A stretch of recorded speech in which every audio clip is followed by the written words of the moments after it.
Hi every one. നമ്മുടെ hi tech mushroom farm കൺസ്ട്രക്ഷൻ്റെ day 2 ആണെന്ന്. First ഡേയിൽ നമ്മളൊരു JCB ഒക്കെ കൊണ്ടുവന്ന് ഈ ലാൻഡ് ക്ലിയർ ചെയ്ത് ലെവൽ ചെയ്തെടുത്തിട്ടുണ്ടായിരുന്നു. ഇവിടെ കുറച്ച് മാവും വാഴയും അങ്ങനെയുള്ള കുറച്ച് മരങ്ങളൊക്കെ ഉണ്ടായിരുന്നു. അതെല്ലാം ക്ലിയർ ചെയ്തതിന് ശേഷമാണ് നമ്മൾ ലാൻഡ് ലെവലാക്കി എടുത്തത്.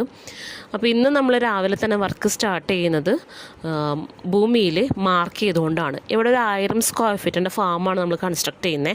അതിൽ 3 ക്രോപ്പിംഗ് ഏരിയയും ഒരു വർക്ക് ഏരിയ എന്നുള്ള രീതിക്കാണ് നമ്മൾ ഡിസൈൻ ചെയ്തിരിക്കുന്നത്. നമ്മളൊരു ഹൈടെക് ഫാം ഡിസൈൻ ചെയ്യുമ്പോൾ അതിൽ 2 അതിലധികമോ ക്രോപ്പിംഗ് റൂം ഉള്ളത് എപ്പോഴും നല്ലതായിരിക്കും.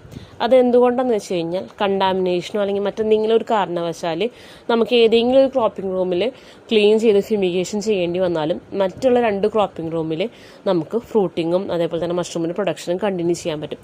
അപ്പോൾ നമ്മുടെ പ്രൊഡക്ഷനെ ഇങ്ങനെയുള്ള ക്ലീനിങ് ആക്ടിവിറ്റീസോ അല്ലെങ്കിൽ ഫ്യൂമിഗേഷൻ അങ്ങനെയുള്ള ആക്ടിവിറ്റീസൊന്നും വലിയ രീതിയിൽ ബാധിക്കില്ല. അതേസമയം നമ്മൾ സിംഗിൾ റൂമായിട്ടാണ് നമ്മുടെ ഫാം കൺസ്ട്രക്ട് ചെയ്യണമെങ്കിൽ നമ്മുടെ എല്ലാ പ്രൊഡക്ഷനും ആ സിംഗിൾ റൂമിൽ നിന്നാണ്. എന്തെങ്കിലും ഒരു സാഹചര്യത്തിൽ ഒരു കണ്ടാമിനേഷൻ ഔട്ട് ബ്രേക്ക് വന്നു കഴിഞ്ഞാൽ നമുക്ക് ഫുൾ പ്രൊഡക്ഷനെ അത് ബാധിക്കുകയും ചെയ്യും. അപ്പോൾ അത് ഒഴിവാക്കാൻ വേണ്ടിയിട്ടാണ് ഈ ഫാമിൽ നമ്മൾ 3 ക്രോപ്പിംഗ് റൂം എന്നുള്ള രീതിക്ക് ഡിസൈൻ ചെയ്തിരിക്കുന്നത്. അപ്പോൾ ആദ്യം നമ്മൾ എല്ലാം ലെങ്ത്തും വിഡ്ത്തൊക്കെ മെഷർ ചെയ്ത് ഭൂമിയിൽ കുമ്മായിപ്പൊടി ഉപയോഗിച്ച് മാർക്ക് ചെയ്തെടുക്കുകയാണ്. ഈ മാർക്ക് ചെയ്ത സ്പോട്ടുകളിലായിരിക്കും നമ്മൾ പില്ലേഴ്സ് സ്ഥാപിക്കുക.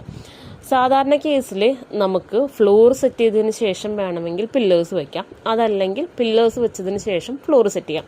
നമ്മളിവിടെ ചെയ്യുന്നത് പില്ലേഴ്സ് വെച്ചതിന് ശേഷമാണ് ഫ്ലോർ സെറ്റ് ചെയ്യുന്നത്. അതിൻ്റെ റീസൺ എന്താണെന്ന് വെച്ച് കഴിഞ്ഞാൽ നമ്മൾ ഹൈടെക് മഷ്റൂം ഫാമിങ്ങിൽ ഹൈ ഡെൻസിറ്റിയിലാണ് മഷ്റൂം ബെഡുകൾ അക്കോമഡേറ്റ് ചെയ്യുക. അപ്പോൾ അതുകൊണ്ട് തന്നെ നല്ല രീതിക്ക് വെയിറ്റ് ഈ പില്ലേഴ്സിലേക്ക് വരും. ഇനി നമ്മൾ ഫ്ലോർ സെറ്റ് ചെയ്തിട്ടാണ് പില്ലർ വെക്കുന്നതെങ്കിൽ ആ ഫ്ലോ ഇരുന്ന് പോകാനുള്ള സാധ്യതയുണ്ട്.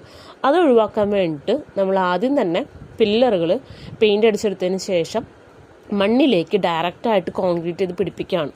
അത് സെറ്റായതിന് ശേഷം അത് നല്ല രീതിക്ക് ഉറച്ചതിന് ശേഷമാണ് നമ്മൾ മറ്റുള്ള ആക്ടിവിറ്റീസ്, അതായത് ഫ്ലോർ സെറ്റ് ചെയ്യുന്നതും അങ്ങനെയുള്ള എല്ലാ കാര്യങ്ങളും സ്റ്റാർട്ട് ചെയ്യുന്നത്. അപ്പോൾ ഇങ്ങനെ ചെയ്യുമ്പോൾ നമുക്ക് മുന്നോട്ട് പോകുമ്പം, അതായത് ഇനി വരുന്ന സമയങ്ങളിൽ ഫ്ലോറിനൊന്നും വലിയ രീതിയിൽ നമ്മളെ ബാധിക്കില്ല.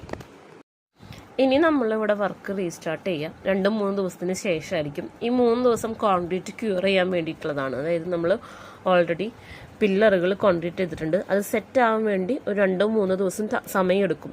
അതിന് ശേഷമായിരിക്കും നമ്മൾ ഫ്ലോറിൻ്റെ വർക്ക് സ്റ്റാർട്ട് ചെയ്യാം.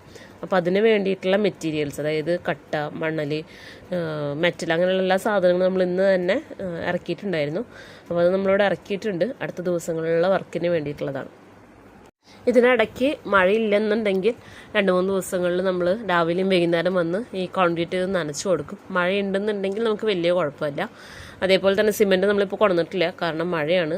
മഴയത്ത് നമുക്കിവിടെ പുറത്ത് ഇവിടെ വേറെ സ്പേസുകളും കാര്യങ്ങളൊന്നുമില്ല. അപ്പോൾ അതുകൊണ്ട് തന്നെ നമുക്കിവിടെ എടുത്തു വയ്ക്കാൻ പറ്റില്ല. അപ്പോൾ നമ്മൾ വർക്ക് ചെയ്യുന്ന അന്ന് രാവിലെ ആയിരിക്കും സിമെൻറ്റ് ഇറക്കുക. മറ്റുള്ള മെറ്റീരിയൽസ് എല്ലാം നമ്മളിവിടെ എത്തിച്ചിട്ടുണ്ട്. അപ്പോൾ നമുക്കിനി 2-3 ദിവസത്തിനുള്ളിൽ ഫ്ലോറിൻ്റെ വർക്ക് സ്റ്റാർട്ട് ചെയ്യാം.